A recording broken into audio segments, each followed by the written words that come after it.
precisamos falar sobre isso. É um tema atualíssimo, um tema que nos acompanha desde que o homem é homem, mas que vai se tornando ao longo da história um tabu gigante e que, de alguma maneira, vamos criando certas barreiras para falar daquilo que, por vezes, nos incomoda tanto, que é a questão da morte. A morte em si já nos incomoda. Nós temos dificuldades gigantescas de abordar o tema da morte. E naquilo que diz respeito ao suicídio, mais ainda. Temos tido, de alguns anos para cá, em especial a partir de algumas iniciativas da Associação Brasileira de Psiquiatria e do Centro de Valorização da Vida, do CVV, que realiza um trabalho belíssimo, o chamado Setembro Amarelo, que é um convite dessas duas instituições aqui no Brasil, mas é um convite da Associação Mundial de Psiquiatria, entre outras várias instituições, para que nós, no mês de setembro, possamos cada vez mais atuar em cima da questão da prevenção do suicídio. Naturalmente, não só no mês de setembro, mas todos os dias do ano, mas setembro como um marco para que tenhamos um olhar especial em relação a essa temática que é tão importante. O suicídio ele é abordado durante muito tempo dentro de um olhar religioso dogmático e, por que não, moralista, mas que ganha uma outra dimensão a partir do final do século XIX, e um livro de um francês chamado O Suicídio, francês esse chamado Émile Durkheim, que marca o início da sociologia em termos científicos, nos traz justamente a obra dentro desse olhar da sociologia. Nós temos um marco a partir desse momento, porque aí várias disciplinas, ou vários meios de poder abordá-lo, começam a trazer o seu olhar de uma forma específica para essa questão que é tão complexa.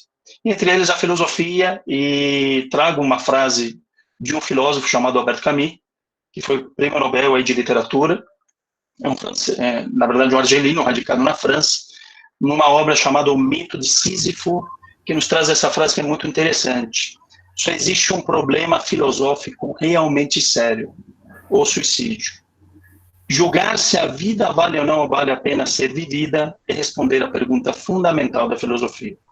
Embora ele seja um existencialista, um materialista, ele vai levantando nessa obra os aspectos importantes de olhar para a questão do suicídio, claro, no seu olhar nas questões filosóficas, e questionar a vida, e entender o quanto que vale a pena ou não viver, e ele vai chegando naturalmente à resposta de que sim, vale a pena viver, embora no seu olhar a vida não tenha sentido, mas nós sabemos que ela tem.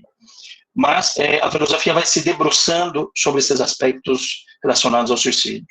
Naturalmente a medicina também com o tempo, especificamente a psiquiatria, nos trazendo um olhar global a respeito desse tema tão complexo, multidimensional, entendendo que existem muitos aspectos envolvidos nesse ato do suicídio. O suicídio é um verdadeiro fenômeno, né, que necessita ser compreendido, e só a partir dessa compreensão, só a partir do conhecimento daquilo que envolve esse tema, é que nós temos condições de agir da forma mais adequada possível. E para isso, a Organização Mundial de Saúde, preocupada com o alto índice de suicídio que vinha ocorrendo nos últimos anos, lança essa obra chamada Prevenindo o Suicídio, um Imperativo Global, uma obra que pode ser de fácil acesso, através do site da Organização Mundial de Saúde, uma obra que nós não temos em português, mas temos em inglês, em espanhol, entre outros idiomas, que é uma obra publicada em 2014, de estudos que foram realizados até o ano de 2012.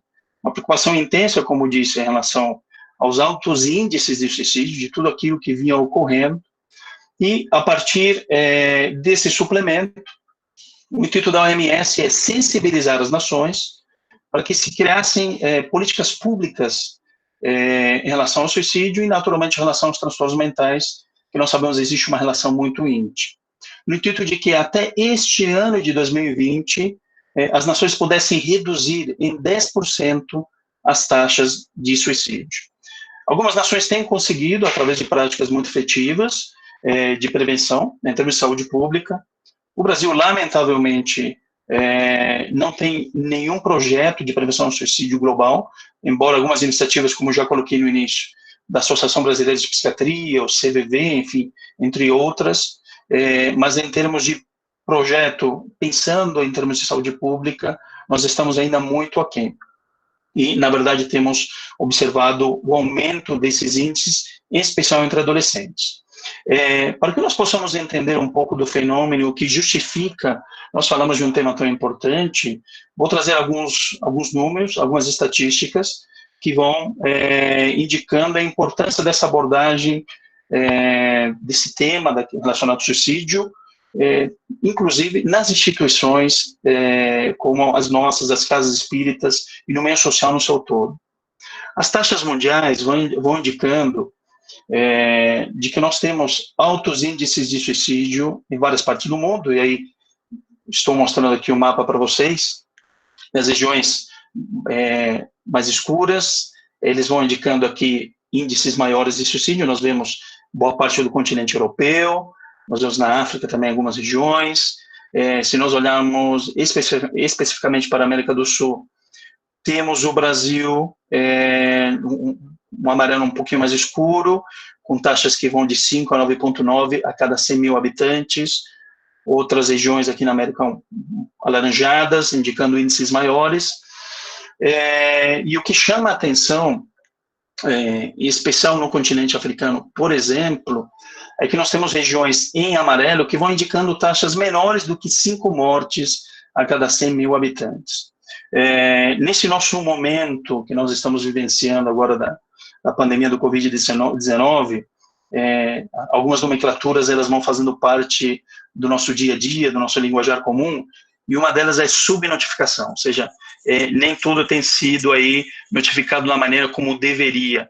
Isso ocorre com bastante frequência, não só relativo a esse nosso momento, mas também em relação às taxas de suicídio. Nós sabemos que as taxas de suicídio no continente africano, sem dúvida, são muito maiores do que 5 a cada 100 mil habitantes. Então, esse mapa, embora nos traga um pouco de um olhar em relação às taxas mundiais do suicídio, ainda nós sofremos com a questão da subnotificação. Mas os números oficiais, eles vão indicando, por exemplo, no primeiro quadrante, que destaquei aqui em vermelho, de que, pelo menos no ano de 2012, e essas estimativas são a cada ano, de que ocorrem no mundo 804 mil mortes, pouco mais de 800 mil mortes, ou seja, esses são os dados oficiais da Organização Mundial de Saúde. Se nós considerarmos aí a questão da subnotificação, como eu coloquei, dados extraoficiais, esses números, na verdade, devem gerar em torno de 1 milhão de pessoas por ano. E a grande preocupação da OMS, na época que lançou o suplemento em 2014, buscando justamente, como já coloquei, sensibilizar as nações para a prevenção do suicídio, era que nós não alcançássemos aquilo que eles estavam estimando para além de 2020, chegando aí em 2024, 2025, um pouco mais à frente, dobrando esse número, ou seja, dos dados extraoficiais de 1 milhão de mortes por ano, para alcançarmos 2 milhões de mortes por ano, o que seria realmente uma verdadeira, e é uma verdadeira tragédia. Isso equivale a uma morte, destacado aqui, a cada 40 segundos, que equivale a um pouco mais de 8 mil mortes por dia. Então, para que nós possamos observar a verdadeira pandemia que é o suicídio em nossas vidas, na humanidade, e daquilo que já vem se arrastando há muito tempo. Naturalmente, aqui é uma morte consumada a cada 40 segundos, nós não estamos colocando aqui as tentativas. Em termos de tentativas de suicídio, ou seja, naturalmente, não o suicídio consumado, nós temos uma morte a cada 2 segundos, ok?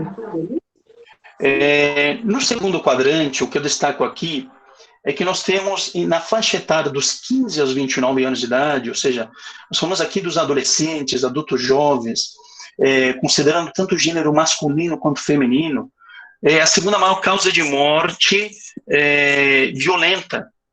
Isso, como disse, considerando tanto o gênero masculino quanto feminino. Se nós pensarmos apenas no gênero feminino entre 15 e 19 anos, é a maior taxa de morte violenta para o gênero feminino. No terceiro quadrante, nesse outro destaque, Nós sabemos que 75%, esses dados ainda de 2012, mas dados mais recentes vão indicando próximo de 80%, 78%, 79%, ou seja, aumentaram as taxas de suicídio em países pobres, ou seja, essa relação ocorre em especial nos chamados países pobres e em países em desenvolvimento. O que existe uma lógica, porque nós sabemos que há uma relação muito íntima entre os transtornos mentais e a miséria, a pobreza, os fatores econômicos envolvidos dentro dessas nações, que dificultam o acesso à saúde da maior parte da população. Os fatores econômicos que têm um impacto importante na saúde mental das pessoas. Então, essas taxas são gigantescas nos países pobres e em desenvolvimento. No último quadrante, nós temos que o número anual de mortes por suicídio, ela excede, ou seja, ela supera o número de vidas perdidas por homicídio e guerras juntos. Se nós somarmos as mortes por homicídio, os assassinatos em todo o mundo, com as mortes que ocorrem em guerras, elas não superam as mortes por suicídio. Outro dado que vai indicando aqui o número absoluto, ou seja, o número de mortes que vai ocorrendo nos 10 primeiros países. Nós temos a Índia em primeiro lugar, com um pouco mais de 258 mil mortes. Nós temos a China em segundo, Estados Unidos em terceiro, e vejam só, em números absolutos, nós temos o Brasil em oitavo lugar, o número que supera as 11.800 mortes. Lembrando, como já coloquei, que nós sofremos aqui no Brasil também com as questões da subnotificação que envolvem o suicídio. E dados um pouco mais específicos em relação ao nosso país, o dado anterior, números absolutos, mas quando nós entendemos a cada 100 mil habitantes, nós temos 5,8 mortes a cada 100 mil habitantes, e aí o Brasil ocupa a posição de 113 entre 172 países. Isso equivale a 32 mortes por dia. No Brasil também, pensando nas características que envolvem comportamento suicida, os homens, no geral, se matam 3 vezes mais do que as mulheres. E por que isso? Porque os homens utilizam métodos mais agressivos. Então, se nós compararmos ambos os gêneros, as mulheres, no geral, tentam mais, mas conseguem menos, porque os seus métodos são menos agressivos do que os homens. Porém, o que a gente tem observado nos últimos anos, isso tem causado bastante preocupação, é que as mulheres têm se aproximado das taxas de suicídio que ocorrem em homens. Por quê? Porque justamente as mulheres têm utilizado métodos também bastante agressivos. O que nós temos entre os anos de 2000 e 2012, o aumento de 10,4% no número total de suicídios, aqui de uma forma em geral, mas se nós concentrarmos, por exemplo, a população mais jovem, os adolescentes, entre os anos de 2006 e 2015, nós tivemos um aumento de 24% nas taxas de suicídio. Isso vai gerando naturalmente uma grande preocupação. O que a gente vai percebendo é uma mudança de perfil nas tentativas de suicídio e naqueles que vão, de fato, conseguindo cometer suicídio. Considerando a minha prática, nos últimos anos eu tenho observado, não só em consultório, mas no posto de saúde, onde igualmente trabalho, uma mudança no perfil de pessoas que têm procurado mais o serviço de saúde mental, que tem concentrado muito nos jovens, nos adolescentes. Então, a gente vai observando dentro daquelas faixas que trouxe anteriormente, que são esses dados da OMS, entre 15 e 29 anos, mas a gente vai percebendo, por exemplo, jovens de 14, de 13, 12 anos, com tentativas de suicídio, episódios de automutilação, tem sido um número que tem chamado bastante atenção pela busca dos serviços de saúde mental. E uma característica do Brasil, naturalmente, nós temos uma grande variabilidade regional das taxas. Temos estados onde as taxas de suicídio são maiores, observamos muito isso na região sul do país. Por exemplo, o Rio Grande do Sul tem alta taxa de suicídio, Paraná, Santa Catarina, e algumas populações muito específicas. A população de indígenas no Mato Grosso do Sul também tem altas taxas de suicídio, quando comparados à população geral. A população LGBT, que são grupos mais específicos, também tem altas taxas de suicídio. Enfim, o Brasil é um país de dimensões continentais, com suas características regionais, e, naturalmente, é claro que precisamos olhar para cada uma dessas regiões de uma forma muito específica para atuar da melhor forma possível. E aqui um pouquinho das questões que envolvem o comportamento suicida. É um estudo de 2009, um pouquinho mais antigo, mas que de alguma maneira ela vai se mantendo até os dias de hoje, não serve bem de parâmetro. Para cada pessoa que é atendida no serviço de emergência psiquiátrica, no hospital geral, mesmo hospital psiquiátrico, nós temos 3 tentativas, ou seja, uma pessoa que tenta suicídio, ela consegue chegar no pronto-socorro, ela chega por vezes, porém outras 3 não chegam. E nós temos aí 5 que estão planejando por fim a vida através do suicídio, e 17 outras estão pensando. Então isso é uma gradação, isso é para que nós possamos avaliar a questão do comportamento suicida. Até que o suicídio seja consumado, nós temos dezenas de pessoas pensando em pôr fim à vida através do suicídio. Então, isso vai indicando de alguma maneira a gravidade daquele quadro, e o quanto que tantas e tantas outras milhões de pessoas estão atrás, pensando em pôr fim à vida através do suicídio. Lembrando que nós temos números extraoficiais de 1 milhão de pessoas que acabam cometendo suicídio por ano, e outras tantas dezenas e dezenas de milhões que pensam na morte como uma alternativa para pôr fim ao sofrimento. Portanto, nós pensamos, depois desses dados que vão justificando a nossa fala, a importância desse tema, quais são os fatores associados a esse comportamento tão complexo que é o suicídio. Trago aqui os fatores sociodemográficos. Como já vimos, sexo masculino é um fator muito importante.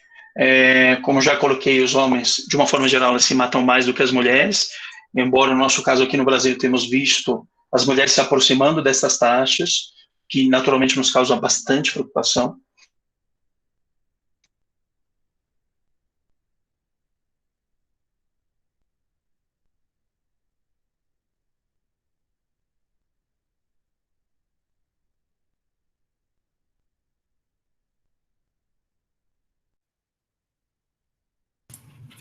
O Alejandro, seu microfone parou. Alejandro, não sei se você está ouvindo, mas seu microfone parou. Ele está fechado. Deixa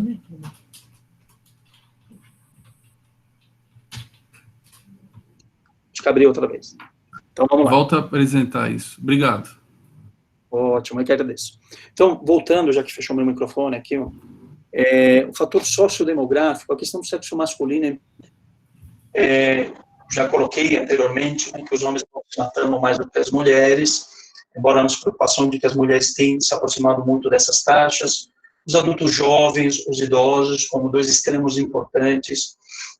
Nós temos tido aumento importante na expectativa de vida, e os idosos têm cometido mais suicídio também. O estado civil, seja viúvo, divorciado, solteiro, em especial homens, também são estados que devem nos chamar a atenção. A questão de orientação de gênero, homossexual, bissexual, porque é uma população muito específica, um grupo muito específico do grupo LGBT também que comete, ou tende a cometer mais suicídio, tende a apresentar mais ideação, mais pensamentos suicidas. A questão envolvendo as religiões, ou a falta das religiões, ou mesmo ateus, protestantes tradicionais, mais do que católicos, mais do que judeus, um fator sociodemográfico relacionado também às questões do suicídio, e entre outros grupos étnicos minoritários, e citei anteriormente aí a questão dos indígenas. Então, esses são aspectos também bem interessantes que devem nos chamar a atenção nas questões relativas ao suicídio. E, naturalmente, assim, os transtornos mentais. transtornos mentais apresentam uma relação muito íntima com as chances maiores de uma pessoa cometer suicídio. O que eu vou apresentando aqui? Nós temos quase 36% relacionados aos transtornos do humor. Que transtornos são esses? Quadros de depressão grave, transtorno afetivo bipolar, ocupam o primeiro lugar quando nós olhamos para a questão dos transtornos mentais. Naquilo que diz respeito, por exemplo, à depressão, nós tínhamos até o ano de 2010 as doenças cardiovasculares relacionadas, por exemplo, à perda de anos funcionais ao longo da vida, ou seja, pessoas que sofriam, ou que sofrem, na verdade, de problemas cardiovasculares importantes, infartaram, tiveram algum derrame, com acidente vascular cerebral, entre outras questões relacionadas à parte de doenças cardiovasculares, isso tem um impacto muito grande no dia a dia. No que diz respeito ao trabalho, no que diz respeito à convivência familiar, convivência social, então isso impacta na funcionalidade do ser. Depressão ocupava o segundo lugar até 2010. As projeções eram de que em 2030 a depressão ultrapassaria as doenças cardiovasculares, ocupando o primeiro lugar. Isso se deu 20 anos antes. Ou seja, desde 2010 nós temos a depressão em primeiro lugar, como a doença que mais causa incapacidade no ser humano. E que tem uma relação muito íntima, como já coloquei, com o suicídio. Assim como o transtorno afetivo bipolar, dentro desse conjunto que nós chamamos transtornos de humor. Em segundo lugar, nós temos o quê? Transtorno por uso de substância psicoativa, a chamada dependência química, seja por uso de substâncias lícitas, aquelas permitidas por lei, como o tabaco, como o álcool, ou seja, as ilícitas, as não permitidas por lei, questão do crack, cocaína, maconha, que aumentam muito os índices de suicídio. Lembrando que o maior problema de saúde pública que nós temos aqui no Brasil é o uso do álcool, e que acaba cursando também com outras doenças, chamadas comorbidades, ou seja, a pessoa que tem uma dependência de álcool, no geral, ela também apresenta problemas relacionados a transtornos ansiosos, transtornos depressivos, transtornos psicóticos. Então, isso faz com que o quadro daquela pessoa piore, aumentando aí a chance de ele cometer suicídio. Nós temos, em terceiro lugar, chamados transtornos de personalidade. Assim, de uma forma muito simplória, até, de dizer a maneira como nós lidamos com a vida, o nosso jeito de ser. Existem questões relacionadas à nossa personalidade, que a maneira como a gente vai lidando, isso pode nos levar a altos índices de estresse, a desenvolver também outras comorbidades, outros adoecimentos, elevando as tentativas de suicídio e o suicídio em si. E, em quarto lugar, a esquizofrenia, 10,6%, que também aumenta muito os índices de suicídio. Esquizofrenia é um transtorno psicótico grave, crônico, e que, portanto, como já disse, eleva também as chances de cometer suicídio.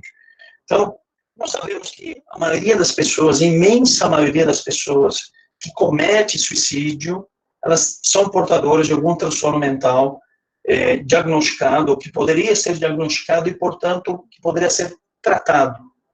E aí, os números giram em torno de 90, 93, 94, e alguns autores dizem até 98. Ou seja, a imensa maioria das pessoas que cometem suicídio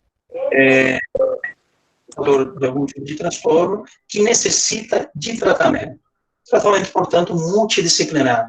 Tratamento médico, tratamento psiquiátrico, tratamento que envolva o pilar da psicoterapia, por vezes também terapia ocupacional, pode entrar a ajuda da assistência social, isso pensando em pilares amplos que possam dar base para as pessoas que são portadoras de transtornos mentais graves, crônicos, evitando assim com que as pessoas venham a desenvolver de ação suicida, pensamentos suicidas, alcançando, portanto, o suicídio consumado.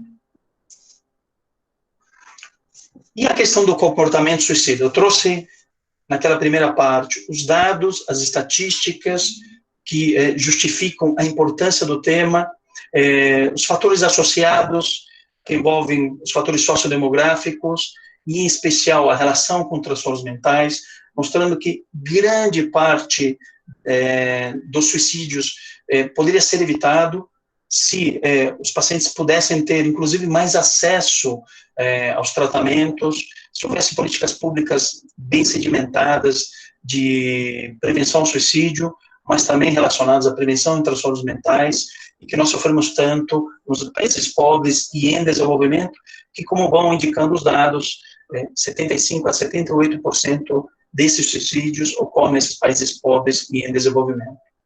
Mas existem as questões relacionadas ao comportamento suicida, que nós devemos estar alertas, devemos ficar alertas. Naturalmente, dentro de um contexto, né? Em especial quando nós vamos observando a relação com o outro, se existe aí, uma mudança de comportamento, uma mudança de humor, se a pessoa começa a se isolar cada vez mais do nosso convívio, se ela começa a ter perdas na sua funcionalidade no dia a dia, seja na escola, seja no trabalho, nas relações sociais como um todo. E, de repente, a pessoa, no nosso convívio, ela lança algumas frases que, como colocado aqui, são chamadas frases de alerta, ou seja, eu preferia estar morto, eu não posso fazer nada, eu não aguento mais, ou eu sou um perdedor e um peso para os outros serão felizes sem mim. São frases que nos chamam a atenção e que são verdadeiros pedidos de auxílio, são verdadeiros chamados para que nós possamos estar atentos. Existe um grande mito, que eu vou colocar um pouquinho mais à frente, dentro dessa questão que envolve o suicídio, que nos diz o seguinte: a quem quer se matar não avisa. Avisa sim, avisa. A imensa maioria avisa. Eu digo a imensa maioria porque existe um grupo menor que realmente não demonstra, que vem cogitando no suicídio uma alternativa para pôr fim à sua dor, ao seu sofrimento, mas é a maioria por vezes lança essas frases ou avisa de outras formas, portanto são frases ditas de alerta.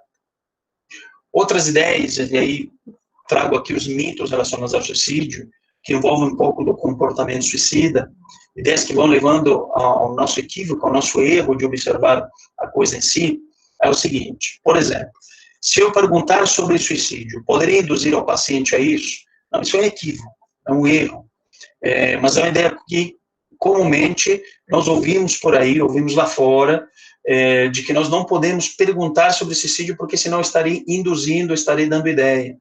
Pelo contrário, se nós percebemos, por exemplo, que alguém que faz parte do nosso convívio começa a apresentar mudança de comportamento, isolamento social, perda de funcionalidade, e lança uma daquelas frases, ditas frases de alerta, eu posso me aproximar dessa pessoa e questionar se ela está pensando em morte, se ela está pensando em suicídio, ela vai se sentir acolhida nesse momento. Ou seja, alguém me observou, alguém me viu, alguém empatizou com o meu sofrimento.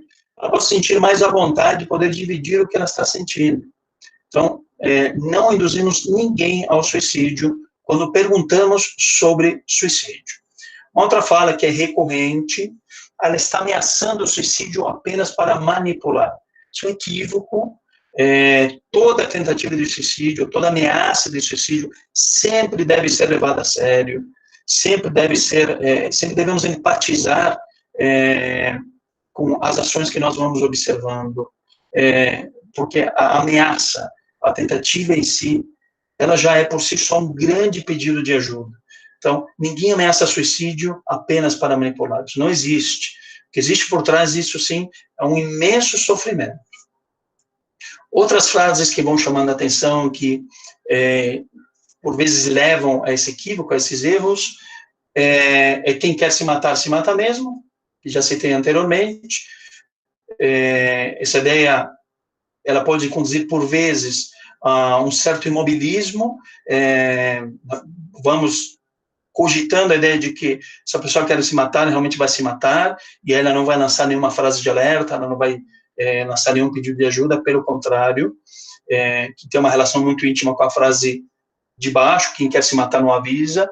A maioria avisa, a minoria não avisa, a maioria sim avisa. Devemos estar atentos às frases que vão vindo, alguns sinais através de mudança de comportamento.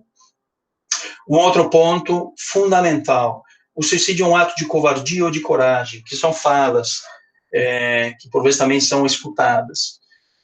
O suicídio não é um ato nem de covardia, nem de coragem. O suicídio é um ato de intenso sofrimento psíquico e emocional, de profunda dor, no qual o indivíduo ele grita por ajuda, no qual ele vai cogitando o suicídio como alternativa para pôr fim não à existência. Porque a maioria das falas que vão surgindo daqueles que buscam ajuda não é o desejo de deixar de existir, mas é o desejo de deixar de sofrer, é o desejo de não ter mais dor.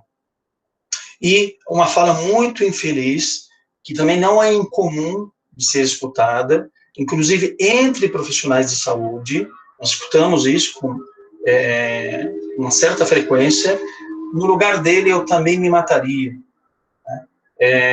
Uma frase de profunda infelicidade, que vai indicando a falta de empatia ou de entendimento das causas profundas que envolvem aquele ser no seu grito de dor. E chegando às questões da prevenção, que são extremamente importantes. Vou passando pelo tempo que nós temos aqui de 45, 50 minutos, depois abrir um pouquinho para as perguntas, de uma forma mais objetiva, mas é um tema que nós poderíamos aqui passar em cada um desses itens, horas conversando, porque, como disse, elas são muito complexos. A questão da prevenção, sempre é necessário pensar em vários aspectos. E que aspectos são esses? Desde aspectos econômicos, que, como já coloquei lá no início, pelos dados que a Organização Mundial de Saúde nos traz, 75% a 78% do suicídio acontece em países pobres, em países em desenvolvimento, e as questões econômicas estão entranhadas nisso tudo, pela falta de acesso à saúde, pelas questões relacionadas à economia em si, que existe uma relação íntima com os transtornos mentais. Portanto, quanto uma nação, um maior número de pessoas portadoras de transtornos mentais, maiores as chances dessa pessoa pensar em suicídio e cometer suicídio. Portanto, é um aspecto a ser considerado de uma forma muito importante. Temos os aspectos médicos, naturalmente, a atuação em prevenção através dos aspectos médicos. Nós não podemos ter para a medicina apenas um olhar, entre aspas, curativo. Nós devemos ter um olhar preventivo, e acabamos falhando muito nesse sentido. Que deveria ser um papel da saúde pública, da saúde primária, das unidades básicas de saúde, mas por tudo aquilo que envolve a nossa dinâmica em termos de saúde pública, nós temos dificuldades gigantescas de atuar em prevenção no sistema público de saúde. Mais um aspecto muito importante que deveria ser considerado a questão da prevenção ao suicídio. Os aspectos psicológicos, assim como nós temos dificuldades na questão da prevenção, no qual o indivíduo ele possa ter acesso a um profissional da área da saúde mental, no caso da medicina, um psiquiatra, nos aspectos psicológicos também. O psicólogo também é uma figura rara dentro das UBSs. Tem dificuldade de fazer, por exemplo, um acompanhamento psicoterápico individual. Por vezes vão acontecendo os atendimentos em grupo, e o psicólogo acaba tendo pouco tempo para uma demanda que é altíssima, mas é um pilar importantíssimo naquilo que diz respeito à prevenção, à psicologia. Aspectos familiares, isso é importantíssimo, assim como os aspectos religiosos. Nós temos nesses dois grandes pilares os principais fatores preventivos em relação ao suicídio: família e religião. Uma família dita bem estruturada, uma família onde as pessoas se relacionam de uma forma amorosa, de uma forma afetiva, as chances daqueles indivíduos adoecerem ao longo do tempo, no que diz respeito aos transtornos mentais, é menor. Então, a família acaba se configurando como um grande espaço preventivo.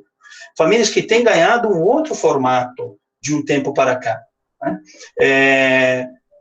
Dados, o que eu colhi na conversa aí com alguns colegas da Associação Jurídico Espírita, vão indicando que metade das famílias brasileiras, ou em metade das famílias brasileiras, não existe a figura paterna, figura física paterna.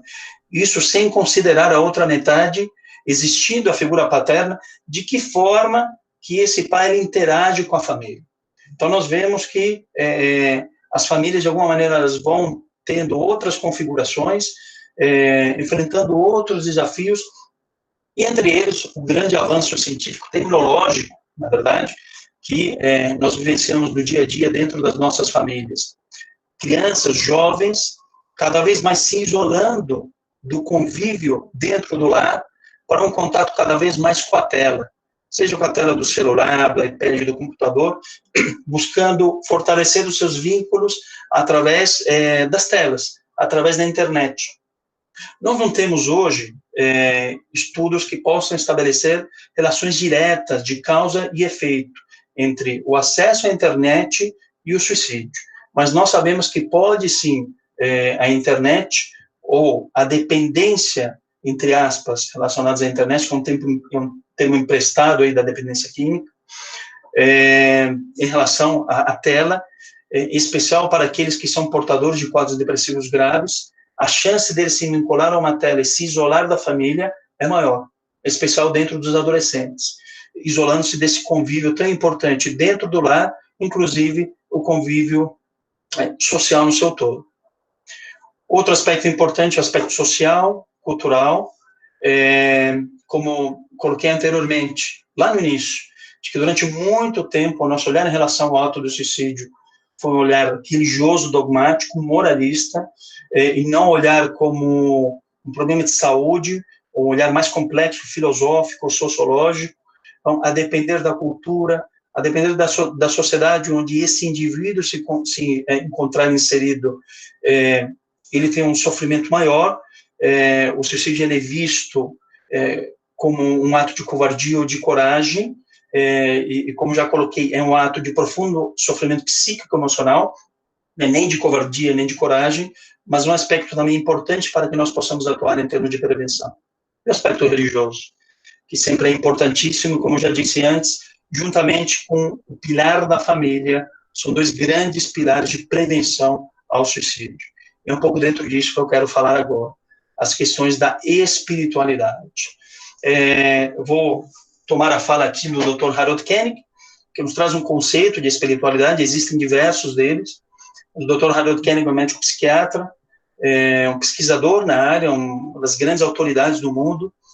E no livro chamado Espiritualidade no Cuidado com o Paciente, ele nos diz que a espiritualidade é a busca pessoal pelo entendimento de respostas a questões sobre a vida, seu significado e relações com o sagrado e transcendente, que pode ou não estar relacionada a propostas de uma determinada religião. Ou seja, eu posso estar vinculado a um processo religioso ou não.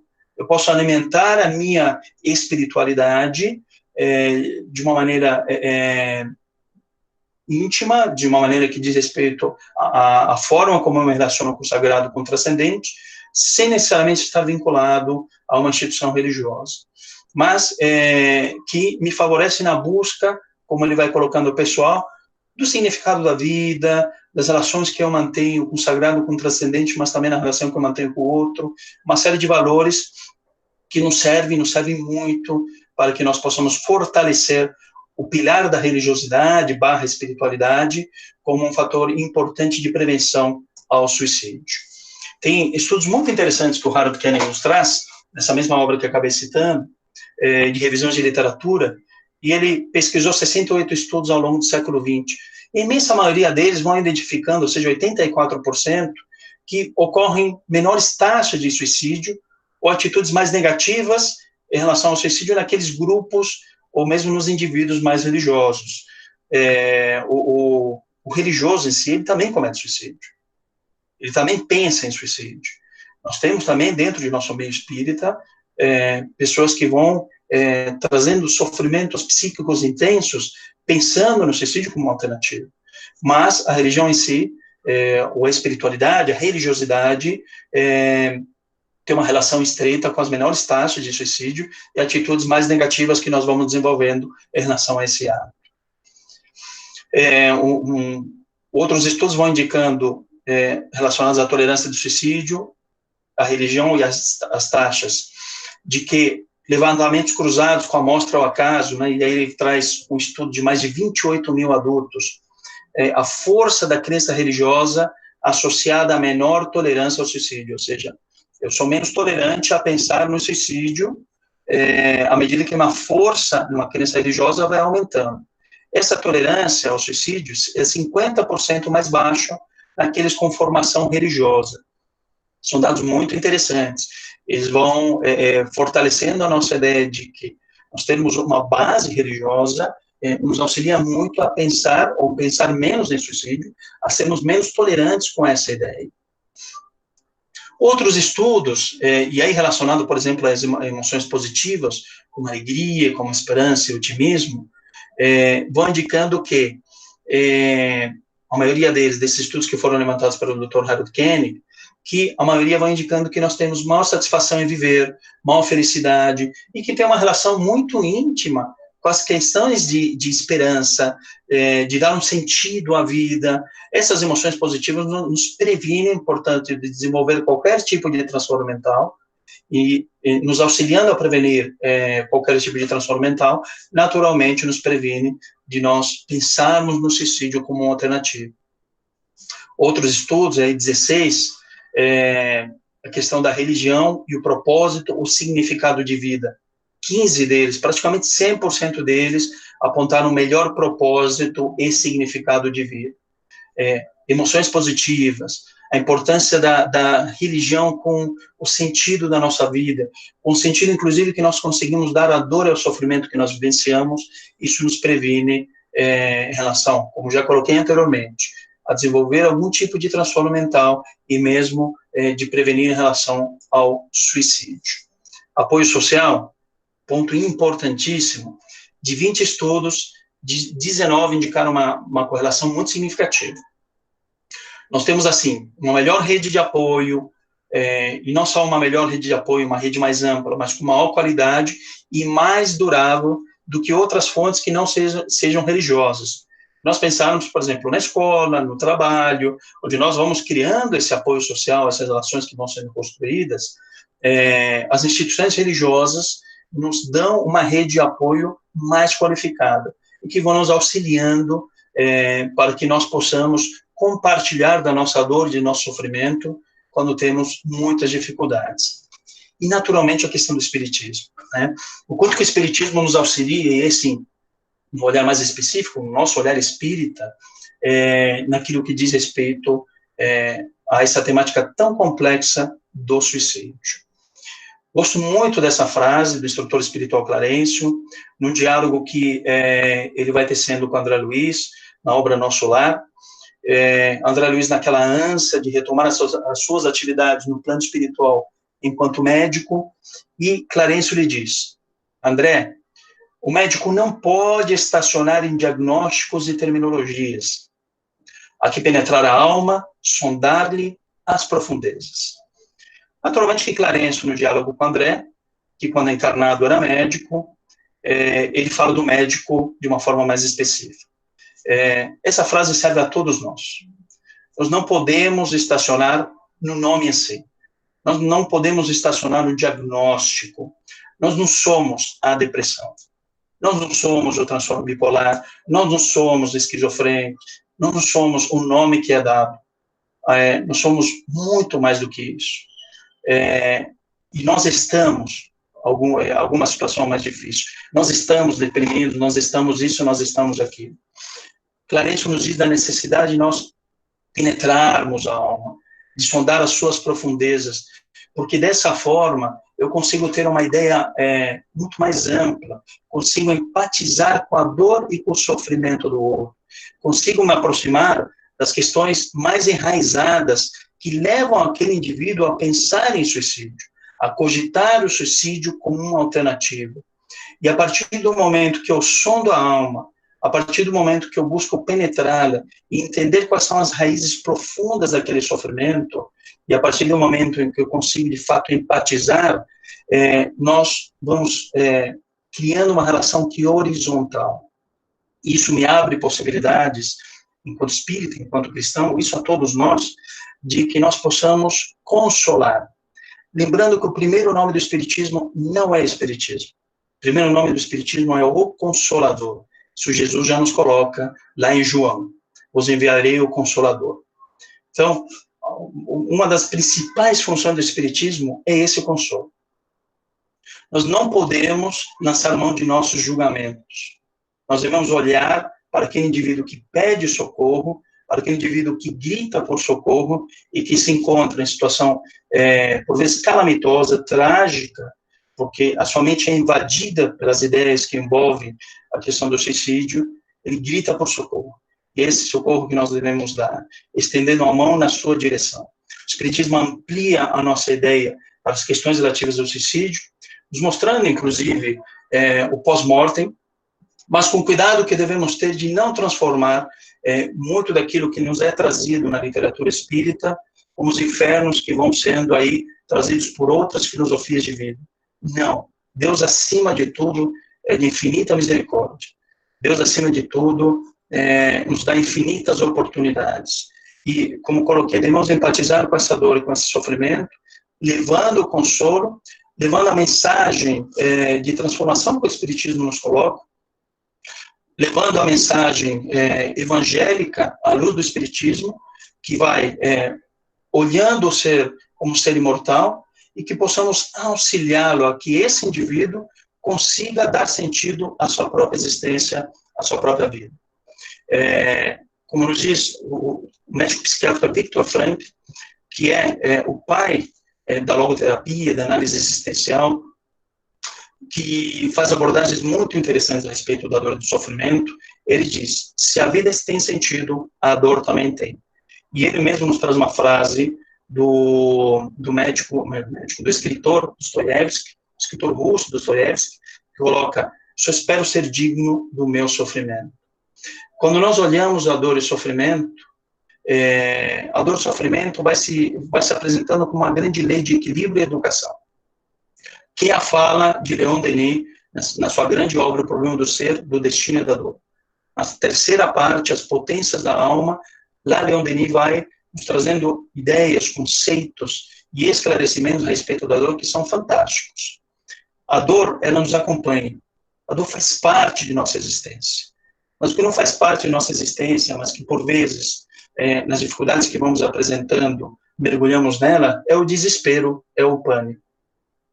E esse pânico que nós vamos somando à dor e ao sofrimento. Então, o nosso trabalho, o nosso esforço deve ser do quê? De diluir o pânico, de diluir esse pânico que por vezes a pessoa vai nos trazendo, esse desespero que a pessoa vai nos trazendo, e para que nós possamos convidá-la para que ela tenha um olhar amplo em relação à dor em si. A dor, ela é transformadora, ela educa o ser. Ela educa o ser de uma forma ampla, no intuito de que ele possa alçar planos cada vez maiores. O professor Herculano Pires, um filósofo do Espiritismo, nos diz que nós não fomos criados para esvoaçar das borboletas, mas sim nós fomos criados para o alto voo das águias. Para que nós possamos voar como águias, para que nós possamos alçar esses grandes voos, a dor acaba, sim, se apresentando como essa mola propulsora, como essa lei que nos auxilia na busca dessas esferas mais altas. Ela nos acompanha. Devemos olhar para a dor como justamente como essa lei de potência do ser. Justamente para que o indivíduo, dentro de seu sofrimento, consiga perceber que nós somos favorecidos o tempo todo e o universo vai conspirando a nosso favor. Dentro disso, a Casa Espírita tem um papel importantíssimo, crucial, em especial naquilo que diz respeito aos trabalhadores da linha de frente, que são do atendimento fraterno, e os convido para que, num segundo momento eu digo porque nós acabamos de finalizar isso no final de semana passada, os projetos de parceria entre a Associação Médico Espírita do Brasil e a Federação Espírita Brasileira, que é uma capacitação dos trabalhadores das casas espíritas, para que possam entender um pouco mais desse fenômeno do suicídio. Estamos aqui por volta de 50 minutos falando. Para que vocês tenham uma ideia, esse projeto envolveu 31 webinários, 31 aulas que foram estendidas ao longo aí de 7, 8 meses. E nós vamos iniciar, a partir de agosto, um segundo momento, aqueles que tiverem interesse, fiquem atentos às redes, fiquem atentos através do site da Federação Espírita Brasileira, porque nós vamos dar continuidade, no intuito de que cada um desses temas, cada um desses aspectos que eu fui trazendo aqui de uma forma mais resumida, mais objetiva, possam ser destrinchados ao longo desses 30, 31 webinários que nós estamos oferecendo. No intuito de que o trabalhador da Casa Espírita tem condições de que no momento em que chegue um irmão em sofrimento, buscando a Casa Espírita para que possa ser acolhida no seu sofrimento, nós tenhamos ferramentas para atuar em prevenção, possamos auxiliá-lo a olhar para a dor como essa grande lei de equilíbrio e educação, entendendo que nesse momento nós devemos colocar como grandes instrumentos de Jesus, grandes instrumentos daquele que sustenta o nosso planeta Terra, daquele que como nós entendemos, o grande governador planetário e que vai nos dando condições para que possamos atuar nesta grande e bendita escola de almas, possamos alcançar voos cada vez maiores. Bom, meus amigos, um grande abraço, eu agradeço essa oportunidade.